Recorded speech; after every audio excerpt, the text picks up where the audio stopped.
जय श्री राम। जय हनुमान जी महाराज की। सभी मित्रों को जय श्री राम। जय माता बगला की। दोस्तों आज थोड़ा सा अलग हटके टॉपिक, विचित्र टॉपिक, जो आजकल लोगों के द्वारा बहुत ज़्यादा पसंद किया जाता है। मैंने देखा है, होता जाता कुछ नहीं है, लेकिन टॉपिक कुछ इस प्रकार से है कि काल भैरव बाबा के सवारी मंत्र या देवता की सवारियाँ। चलिए इस पे आपको बिल्कुल जो रियल रियलिटी में जो फैक्ट हैं वो बताता हूँ मैं आपको थोड़े से, क्योंकि मैंने देखा है कि मेरी बताई हुई बातों पे लोग आँख बंद करके विश्वास करते हैं, तो मुझे रियलिटी बतानी चाहिए हमेशा। कभी भी उनको किसी उसमें नहीं रखना चाहिए। तो कुछ ऐसी चीज जिसके लिए आप बाहर भटक रहे हैं, जो आप बाहर देखने की कोशिश कर रहे हैं, जो कि आपके अंदर ही विद्यमान है।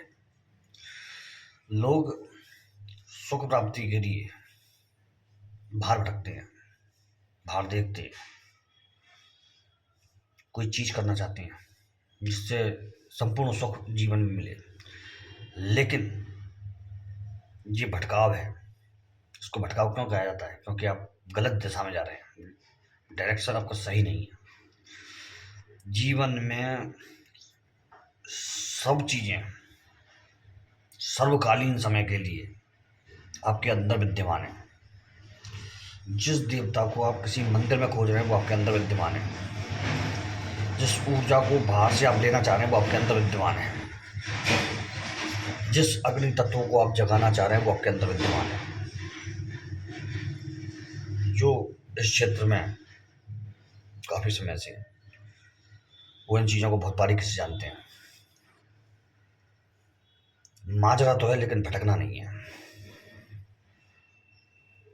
जीवन में संकेत तो भटकने के आएंगे, रास्ते तो मिलेंगे, तो उसमें से एक रास्ता बिल्कुल सही होगा, लेकिन वो आप तभी चुन सकते हैं जब आप उसको चुनने के योग्य हैं।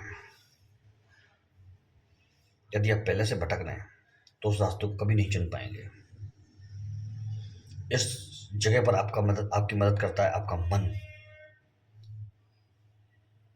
आपका विवेक, आपके माता पिता, आपके गुरु का ज्ञान, माता पिता की अच्छाइयाँ, उनके पुण्य, वो आपके लिए आगे आते हैं। तो देखिए, आपको टॉपिक जो है आपका आज का मेरा, इस मेरी थोड़ी सी लाइनों से आप सब समझ गए होंगे जो मेरा टॉपिक है आज का। तो टॉपिक ये है मित्रों कि हर देवता का सवारी मंत्र होता है। ठीक है, ठीक है ना। हर देवता का सवारी मंत्र होता है और हर देवता के सवारी मंत्र की क्रिया अलग होती है, मंत्र अलग होता है। बाबा काल भैरव के सवारी मंत्र के बारे में बात करते हैं। बहुत लोगों का प्रश्न आता है और आता रहेगा इस मामले में, मुझे मालूम है।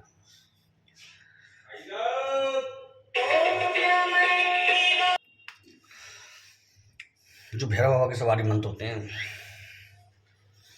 वो ज़्यादा कठिन नहीं होते हैं, पर एक बात ध्यान रखनी चाहिए कि सवारी आप मंत्र आपको आसानी से मिल जाएगा कई जगह पर, और उसको आप कर भी लेंगे क्योंकि बहुत आसान विधियाँ होती हैं इसकी, केवल प्रसाद पे ही चलते हैं।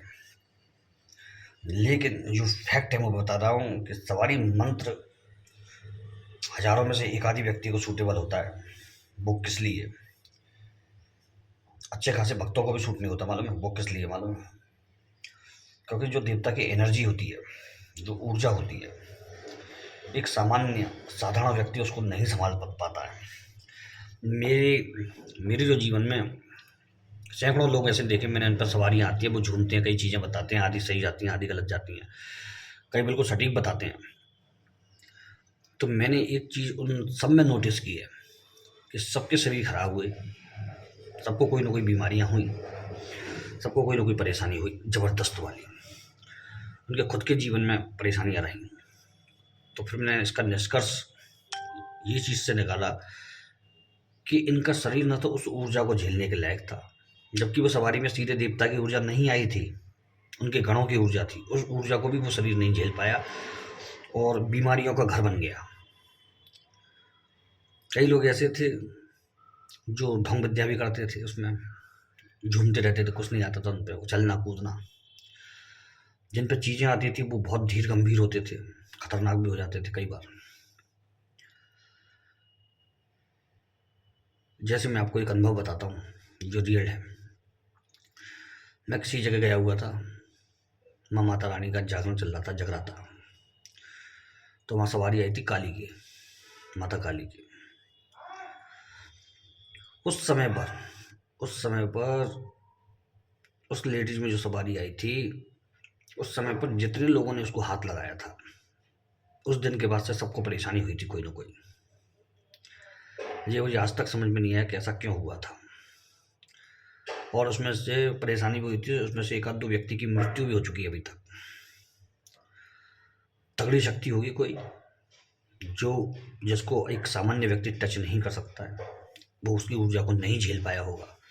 तो दोस्तों, ये चीज़ें मैं अपने अनुभव से बताता हूँ आपको, हमेशा जो देखा है मैंने।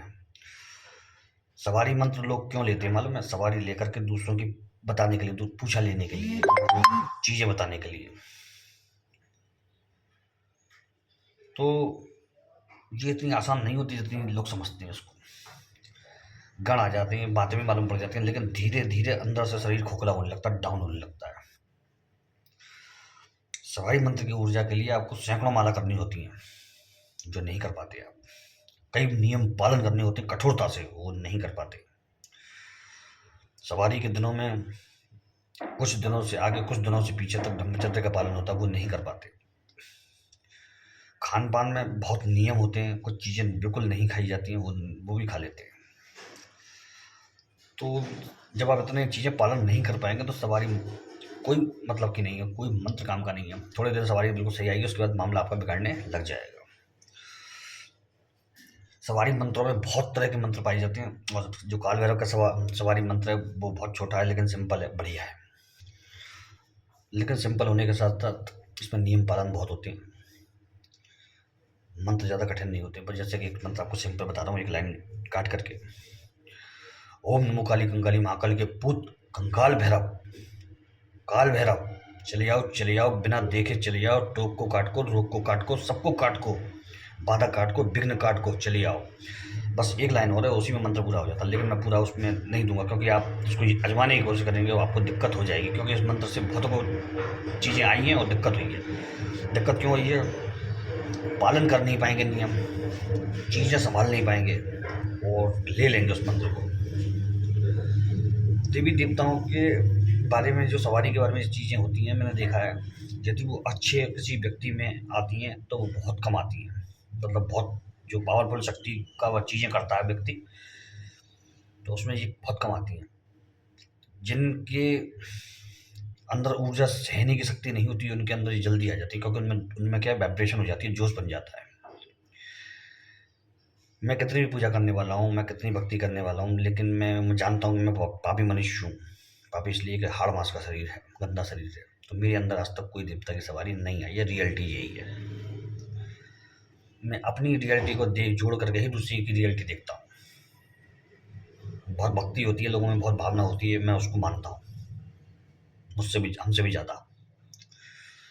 लेकिन सवारी का जो आना है और उसको समझना है, वो बहुत कठिन होता है।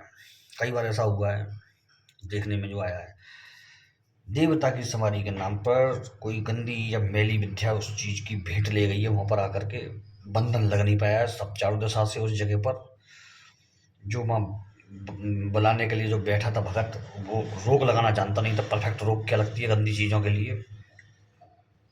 चीज़ आई, प्रसाद लेकर चली गई। जो चीज़ें उस चीज़ ने उस समय बताई थी, सारी की सारी गलत निकली थी। लोगों को बहुत नुकसान भी हुआ था उस समय, कई चीज़ें करने के बाद, क्योंकि उन्होंने विश्वास में वो चीज़ें की।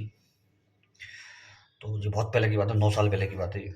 तो मुझे उस समय भी ये समझ में आया कि कभी कभी कोई ऐसी नेगेटिव चीज़ें भी आ जाती हैं इस मामले में, अगर यदि बंधन नहीं लगा हो। भाई दरबार माँ का लग रहा है, या दरबार किसी बाबा का लग रहा है, किसी भैरव का लग रहा है, किसी का भी लग रहा है दरबार, लेकिन दरबार में कोई भगवान आकर के रोक के बैठे थोड़ी है किसी चीज़ को आने से रोकने के लिए, कभी नहीं। वो तो दूत वगैरह होते हैं, या उन्होंने कभी सेवा की होती है, उनकी अकाल मृत्यु हो जाती है, तो वो चीज़ें घूमती घामती वहाँ से निकल आती हैं। ये होता है। माता रानी को एक बार मैंने माता रानी को साक्षात आते भी देखा है, सवारी में, बिल्कुल।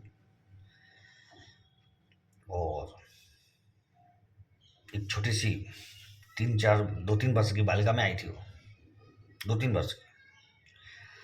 बाकायदा वो बालिका घर से चल के आई थी इतनी दूर से, पैदल पैदल, जो असंभव है। रात रात को बाद 2 बजे करीब आकर के मंडप पे बैठी थी। सबका ध्यान उस तरफ गया, लेकिन किसी ने बच्चा समझ के ध्यान नहीं दिया। किसी के साथ आया होगा बच्चा, लेकिन जब उसकी मुद्राएं, उसकी बैठने की स्थिति और वो सब चीज़ें देखी तो सब दंग रह गए। इस चीज़ के गवाह बहुत सैकड़ों लोग हैं। और ये सब होने के बाद जब तक वो भंडारा चला, जब तक वो बैठी रही, भंडारा पूरा होने के बाद ही वो वहाँ से ली है। अब सोचिए, माँ बाप आ गए, उसके सब आ गए, उसको ले जाने की कोशिश की, वो नहीं गई। तो ऐसा भी होता है। मैं चाहता हूँ आप बिल्कुल परफेक्ट होकर के आगे बढ़ें, ताकि आपको किसी प्रकार की दिक्कत ना आए किसी चीज़ में। आपको कोई अगर नॉलेज कहीं को देनी भी हो ना, तो यहाँ से लेकर के उसको दे पाएँ। जय श्री राम। अच्छा, एक चीज़ और बताना चाहता हूँ, सब ये नहीं है कि मैं ये कह रहा हूँ सवारी सब देवता आते हैं। स्थान, व्यक्ति, परिस्थितियाँ देख कर के आते हैं। जो बड़े देवता होते हैं उनकी झलक आती है, ठीक है ना। जो ज़्यादा उछल कूद वाले जैसे होते हैं, वो अलग टाइप के होते हैं, वो लोक देवता वगैरह होते हैं। और जो तगड़े देवता, जो भयंकर शक्तियाँ होती हैं, वो बहुत कम समय के लिए, पल भर के लिए आती हैं, लेकिन बहुत भारी भरकम तरीके से आती हैं। ठीक है ना मित्रों, जय माता रानी की, जय श्री राम, जय हनुमान जी महाराज।